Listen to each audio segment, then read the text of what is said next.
Raised on the tough streets of South Philly, Scott had to learn to protect himself just to survive. Growing up in a neighborhood infested with street thugs peddling cheap RAM chips and outdated software, he turned to Photoshop boxing at an early age, hoping to follow in the footsteps of fighters like Jack Davis and Ben Romore. Scott eventually quit school to focus on Photoshop fighting, and his dedication and training soon paid off. Now, Scott, rumor has it that you have a secret training regimen that gives you an edge. What's your secret? Well, I don't know if it's really a secret training regimen, but I can tell you what I do. I mix my Photoshop training with my traditional boxing training, and that really works for me. These young kids these days, I mean, they're coming in here, they're worried about boxing, boxing, boxing. They're completely missing all the Photoshop basics. I mean, these young fighters, they can't use channels. If you ask them to do a drop shadow using nothing but channels and they couldn't use layers, they'd be flat on the mat. They're always focused on the boxing, but you got to mix it up. You got to do both. You got to do the boxing and the Photoshop basics to be a champ. However, much of Scott's early success in the amateur ranks was clearly aided by his ability to retouch his after-fight photos, removing all traces of bruises and cuts, earning him the nickname No Cuts Kelby. I remember being at ringside some of your first few fights, and you took quite a beating. Yet the next day, the photograph in the paper had you looking fantastic. Didn't have a scratch on you. How were you able to pull that off? Okay, well, that one is my secret. The trick is you hire your own ring photographer. You don't let the press come in. You say, you know, it's taken care of. We already got a photographer. Photographer works for me. Number one, I make him shoot digital. Number two, he gives me the memory card right after the fight. I take it into Photoshop. I do a little retouching work. I do a little, little healing brush, little clone tool with a blending mode, little patch tool. I take some time with it, really work it out. And then I call up the paper the next day and go, oh, I got the images for you. I'm sending them right over. That way, when the images come over, they look pristine. That's how I got my nickname, No Cut Kelby, because I keep it clean in Photoshop. Although No Cuts Kelby lost a close decision to New York's Burt Monroy, the youngster's boxing dreams were just beginning. It was just a matter of time before he started to make his mark in the amateur ranks. But it was the boxing posters he created in Photoshop that caught the eye of some big-time boxing promoters. Seems like overnight, you went from being a virtual unknown to having a shot at the title. Now, obviously, that's due to some great marketing. How were you able to pull that off? Well, basically, I did it all with Photoshop. Here's the thing. I looked at the local fighters. They had these rotten posters. I mean, the posters looked bad. How good could the fighter be? The posters looked cheap. The fighters had to be cheap. Nobody had a poster that made them look like a big-time contender.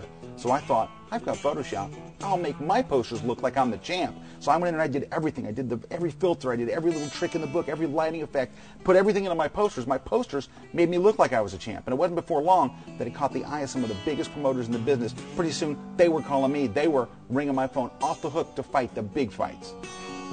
Scott made his professional debut on March 21st, 2001, with a first-round stoppage of southpaw Jim DeVitale. Incredibly, Scott would fight 7 more times that year, and all of his victories were by knockout, until he lost a 4-round decision to Eddie Tapp on October 11th, 2001.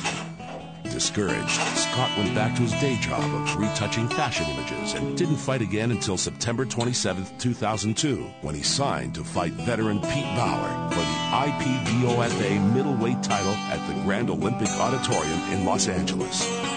In his corner that night was his new trainer, Felix Nelson, a man who would play a pivotal role in the career of this talented young Photoshop fighter. Kid, what's going on in there? This guy's killing you to death. Listen to me, kid. You gotta go to the layers palette. The layers palette, you got it? And don't be afraid to go to channels palette. All right? Get him with a good alpha channel shot.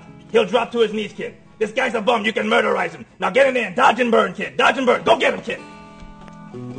After 12 hard-fought rounds, Kelby won a unanimous decision over Bauer, who suffered a humiliation that night that would have him retire from the ring forever, leading a life of solitude, answering Photoshop help desk questions.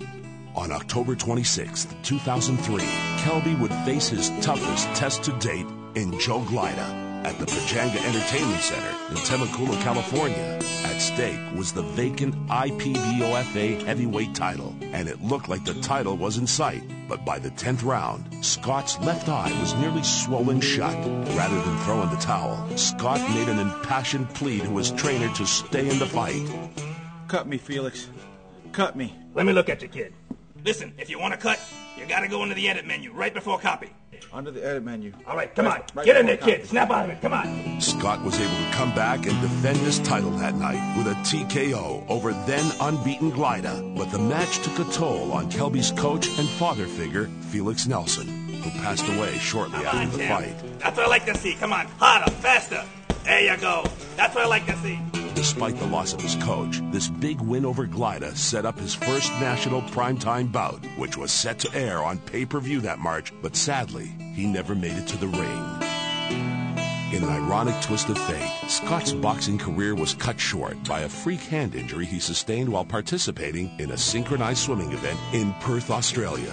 Scott visited several prominent podiatrists and endured numerous excruciating operations, yet doctors were unable to reduce the grotesque swelling in his permanently disfigured hand. It was clear his boxing career was over. Today, Scott split his time between breeding miniature Shetland ponies at his secluded Montana ranch and writing Photoshop books with his one good hand. Though Scott looks back on his boxing career with no regrets, he often leans on the wisdom and strength he gained from his longtime coach, mentor, and friend, Felix Nelson. Okay, kid. If there's one thing you can take with you, if there's one thing that I learned you, never bruise the pixels, kid. Always use adjustment layers. Always use adjustment layers.